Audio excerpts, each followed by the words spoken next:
सुप्रभात, नमस्कार class 10th के स्टूडेंट्स, कैसे हैं आप लोग और कैसे चल रही है आपकी बोर्ड एग्जामिनेशन के लिए प्रिपरेशन? कमेंट सेक्शन में जरूर लिख के बताइएगा। और आज के इस वीडियो में हम डिस्कस करने वाले हैं कि आप लास्ट 30 डेज में किस स्ट्रेटजी से पढ़ो जो आपका 90 से 95% ऑल सब्जेक्ट में आ जाए।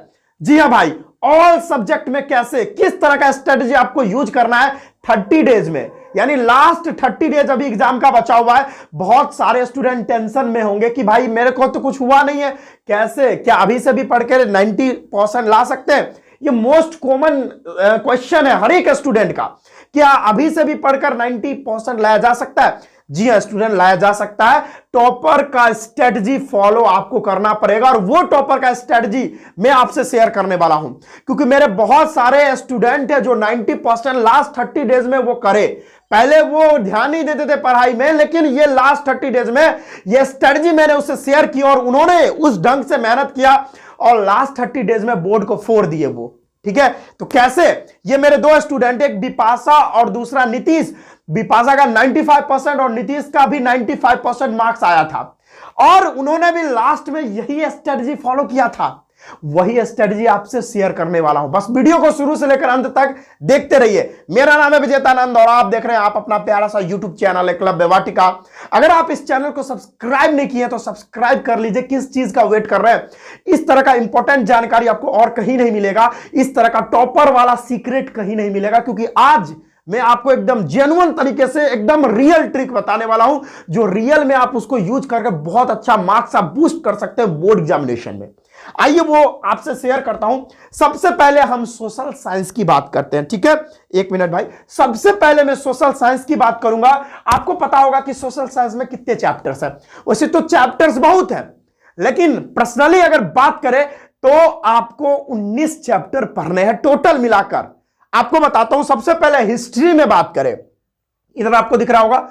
सबसे पहले देखो भाई, स्ट्रेटजी जानने से पहले सिलेबस का वेटेज वगैरह जान लेते हैं, सब कुछ जान लेते हैं। पहले क्या क्या चैप्टर्स हम लोग को पढ़ने हैं, जो जो चैप्टर्स ज्यादा इंपॉर्टेंट होगा पहले उसको पढ़ना पड़ेगा अपने लोग को, ठीक है? क्योंकि अभी समय नहीं है, अभी पूरा चैप्टर पढ़ने बैठे तो हम लोगों के पास उतना समय कहां है।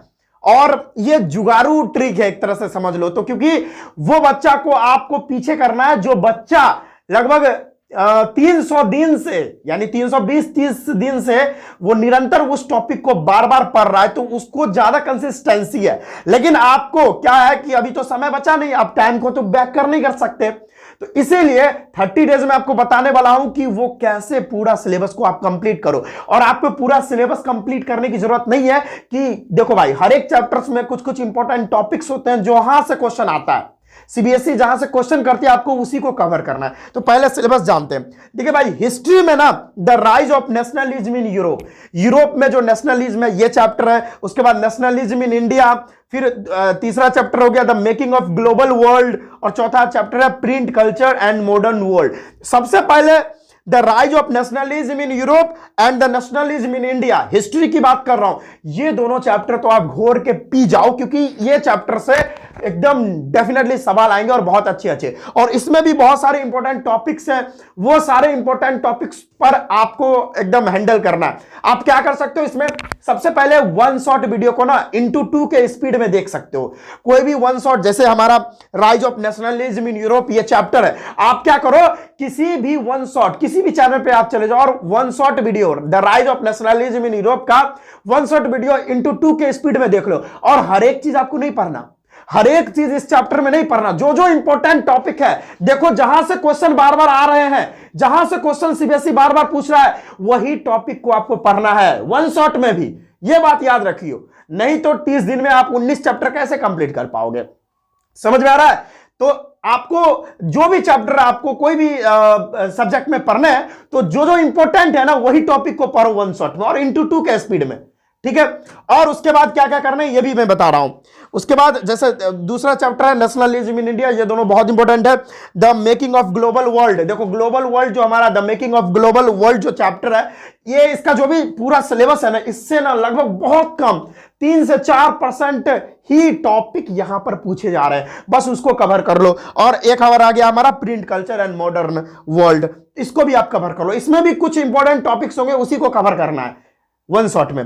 फिर उसके बाद इसका क्या करना है, ये चारों चैप्टर में ना जो प्रीवियस ईयर क्वेश्चन है उसको कर लो बढ़िया से, जो जो इंपॉर्टेंट क्वेश्चन है, जो जो इंपॉर्टेंट क्वेश्चन बन सकते हैं वो सारे कर लो, पीवाईक्यू क्वेश्चन कर लो, और लास्ट में जाकर मोस्ट इंपॉर्टेंट चीज बता रहा हूं, लास्ट में जाकर आप सैंपल पेपर सॉल्व करो, 3 से 4 से 5 सेट, एकदम ज्यादा नहीं 5 सेट आप सॉल्व करो, आपको पता चल जाएगा कि मेरी कमी कहां पर है, और जहां पर कमी आपका निकल के आए वही कमी पर काम करो। जैसे मान के चलो आप ना जैसे इंडिविजुअल चैप्टर का आपको सैंपल पेपर में क्वेश्चन रहेगा, आप the rise of nationalism in Europe का आप कर रहे हो क्वेश्चन, ठीक है, उसमें आप क्या करो, कोई क्वेश्चन आप सॉल्व कर रहे हो, ये क्वेश्चन आपसे बनाने, तो फिर जाके वो टॉपिक पढ़ लो, जाके वो टॉपिक जाके पढ़ लो, वो टॉपिक जाके पढ़ोगे तो आपका फिर से वो चीज बढ़िया से रिवीजन हो जाएगा। तो ये बात है, इस तरह से आपको करना है। ज्योग्राफी की बात करें तो इसमें 7 चैप्टर है, लेकिन आपको 1 चैप्टर डिलीट कर दिया गया है, 6 चैप्टर पढ़ने हैं।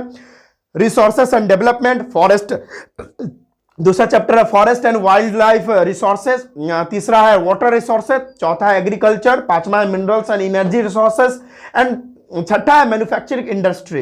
देखो भाई ये सब छोटे छोटे चैप्टर्स हैं, और ये एक तरह से समझ लो ना तो साइंस से रिलेट करता है, और ये बहुत इजी है, इसको समझना बहुत ही इजी है। लेकिन आपको ये पता रहना चाहिए कि ज्योग्राफी में भी क्वेश्चन जहां जहां से आ रहे हैं वही आपको कवर करने हैं, ठीक है। जो जो इंपॉर्टेंट चैप्टर्स है जहां से क्वेश्चन बार बार आ रहा है, जिसे आपको मैं बता दूं, रिसोर्सेस एंड डेवलपमेंट बहुत इंपॉर्टेंट है, इसको देख लेना बढ़िया से। वाटर रिसोर्सेस और एग्रीकल्चर ये भी इंपॉर्टेंट है, ये तीनों चैप्टर काफी इंपॉर्टेंट है, तो ये तीनों चैप्टर तो आपको करना ही करना है, ठीक है, ये तीनों तो आपको करना ही करना है, तो ये एकदम डेफिनेटली कर लेना, बहुत इंपॉर्टेंट है। और बाद में जाके इंपॉर्टेंट क्वेश्चन सारे चैप्टर्स का और प्लस में सैंपल पेपर सॉल्व कर लेना, इतना कर लोगे बस आपका काम बन जाएगा। फिर अगर हम बात करें सिविक्स में, तो सिविक्स में एक भी चैप्टर रिड्यूस नहीं किया है, आपको सारा चैप्टर आ रहा है, 5 का 5 चैप्टर है। पहला चैप्टर है पावर शेयरिंग, और दूसरा चैप्टर है फेडरलिज्म, तीसरा है जेंडर रिलीजन एंड कास्ट, और चौथा है पॉलिटिकल पार्टीज, और पांचवा है आउटकम एंड डेमोक्रेसी। देखो भाई हमारा सिविक्स में एक भी चैप्टर को काटा नहीं गया, रिड्यूस नहीं किया गया, इसको आपको बारीकी से पढ़ना पड़ेगा। और आपको बार बार वही बात बोल रहा हूं कि देखो कहां कहां से क्वेश्चन आ रहे हैं, वो टॉपिक को बढ़िया से कर लो, जहां जहां से क्वेश्चन आ रहे हैं। जैसे हमारा ये जो चैप्टर है मैं आपको बता दूं, पावर शेयरिंग, ये काफी इंपॉर्टेंट है, और जनरल रिलीजन एंड कास्ट, ये चैप्टर, दोनों चैप्टर, और ये हमारा पॉलिटिकल पार्टी, पावर शेयरिंग अगला चैप्टर हो गया, पॉलिटिकल पार्टीज, और अगला हो गया जेंडर रिलीजन एंड कास्ट। ये तीनों चैप्टर तो मोस्ट इंपॉर्टेंट है।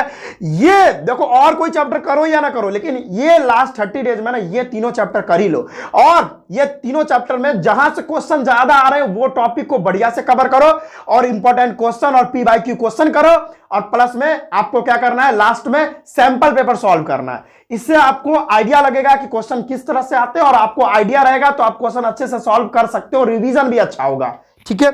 चलिए लास्ट हमारा है इकोनॉमिक्स में, तो इकोनॉमिक्स में सबसे पहले बात करें तो डेवलपमेंट, ठीक है।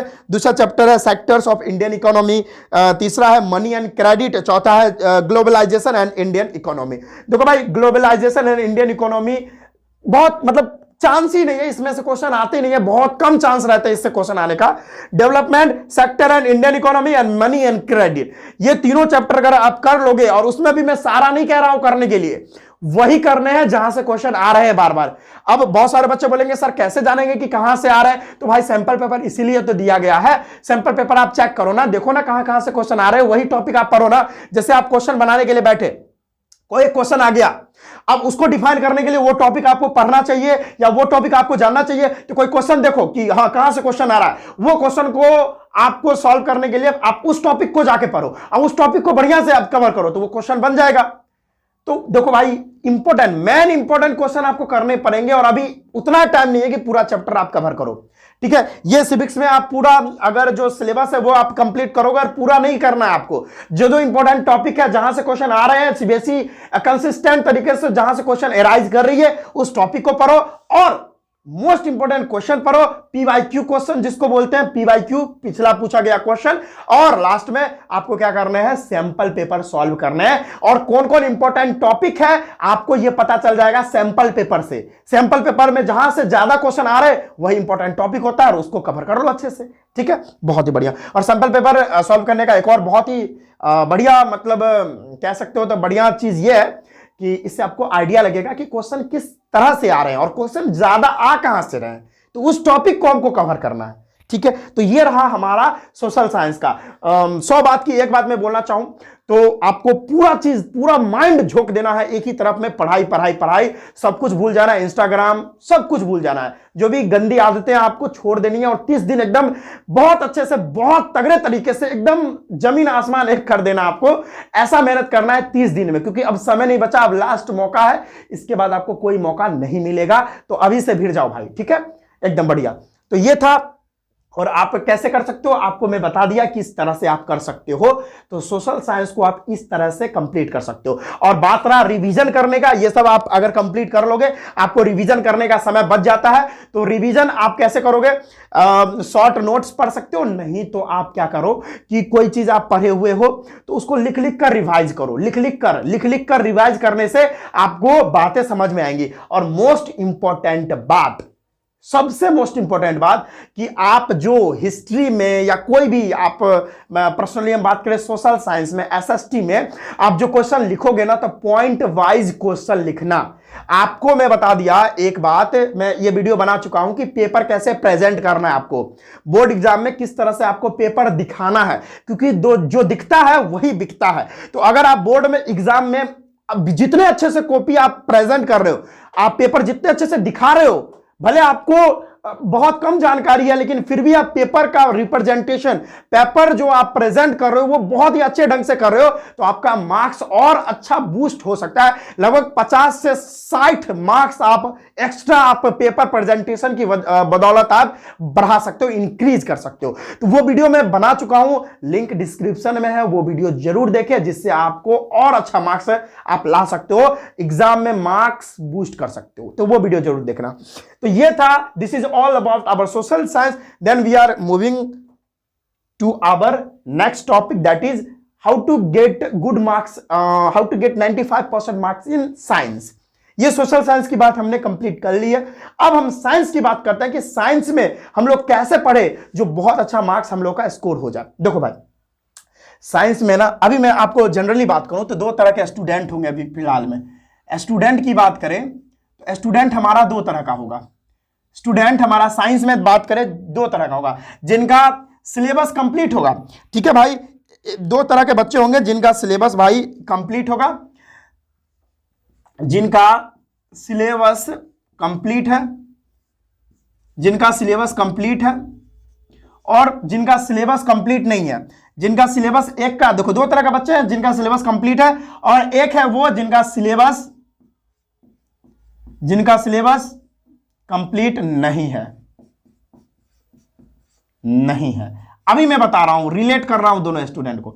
सुनो भाई, सबसे पहले आपको क्या करना है, जिनका सिलेबस कंप्लीट है बस उनके लिए मैं एक ही बात बोलना चाहूंगा कि बहुत बढ़िया स्टूडेंट, बहुत ही बढ़िया इस तरह से पढ़ते रहिए। और जिनका सिलेबस कंप्लीट है उनको क्या करना है, रिवीजन करने की आवश्यकता है।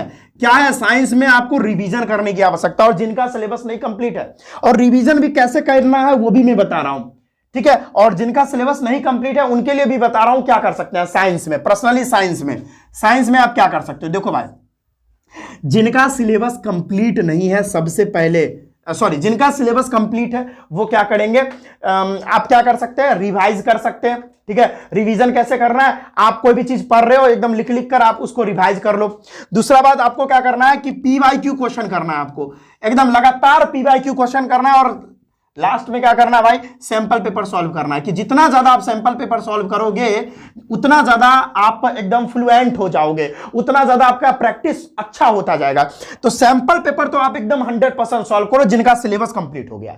अब भाई, जिनका सिलेबस कंप्लीट नहीं हुआ वो क्या करे, देखो भाई, जो भी इंपॉर्टेंट चैप्टर्स हैं, सबसे पहले आप इंपॉर्टेंट चैप्टर को पकड़ो, सबसे पहले इंपॉर्टेंट चैप्टर को पकड़ लो, सबसे पहले इंपॉर्टेंट चैप्टर्स होते हैं उनको पकड़ लो। जैसे इंपॉर्टेंट चैप्टर साइंस में क्या क्या है, मोस्ट इंपॉर्टेंट की बात करूं, सबसे पहले अगर हम फिजिक्स की बात करें तो इलेक्ट्रिसिटी चैप्टर, फिर हमारा हो गया लाइट चैप्टर। ये दोनों चैप्टर से ज्यादा वेटेज है, यानी ज्यादा मार्क्स के क्वेश्चन आते हैं फिजिक्स अगर सेक्शन से बात करें। साइंस में, केमिस्ट्री में बात करें तो केमिस्ट्री में हो गया आपका ये मेटल्स एंड नॉन मेटल्स, ज्यादा नंबर का क्वेश्चन आता है यहां से।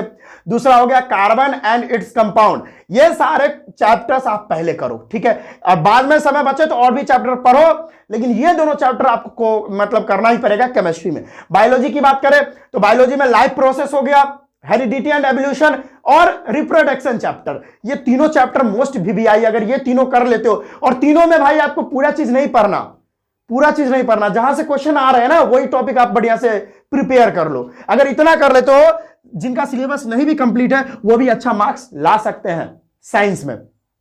और सभी कुछ आप अपना कंप्लीट कर लिए तो लास्ट में आपको पीवाईक्यू क्वेश्चन आपके लिए भी है, आप भी पीवाईक्यू क्वेश्चन करो, जो एग्जाम में क्वेश्चन आ चुके हैं पीवाईक्यूज करो और सैंपल पेपर सॉल्व करो, सैंपल पेपर सॉल्व करो, सैंपल पेपर। अब सुनो भाई, देखो जिनका सिलेबस कंप्लीट है उनको तो पीवाईक्यूज करना है और रिवीजन करना है और सैंपल पेपर सॉल्व करना है। भाई अगर आप 10 से 15 सैंपल पेपर सॉल्व कर लेते हो तो आपको बहुत अच्छा आइडिया लग जाएगा, बहुत अच्छा प्रैक्टिस हो जाएगा। और जिनका सिलेबस कंप्लीट नहीं है वो सिलेबस कंप्लीट के बाद कम से कम 5 से 7 सैंपल पेपर सेट जरूर करें, ठीक है। ऐसा करने से आपको पता चल जाएगा कि बोर्ड एग्जाम में क्वेश्चन पूछे कैसे जा रहे हैं और बहुत अच्छा फ्लुएंसी आ जाएगा, बहुत अच्छा आपका प्रैक्टिस हो जाएगा। ये बेस्ट तरीका है, इससे अच्छा तरीका एग्जिस्ट नहीं करता भाई, यूनिवर्स का सबसे बेस्ट तरीका बताया हूं। तो चलो भाई, ये था this is all about our science. Then we are moving towards our next topic, that is how to get 95% marks in mathematics. तो पहले अगर इसको देखना है तो देख लो भाई, फिर हम मैथमेटिक्स की बात कर रहे हैं। चलिए अब बात करते हैं मैथमेटिक्स पर हम लोग कैसे ध्यान दें, मैथमेटिक्स पर ध्यान कैसे दें 30 दिनों में, जो मैथमेटिक्स में आपका बहुत अच्छा मार्क्स स्कोर हो जाए।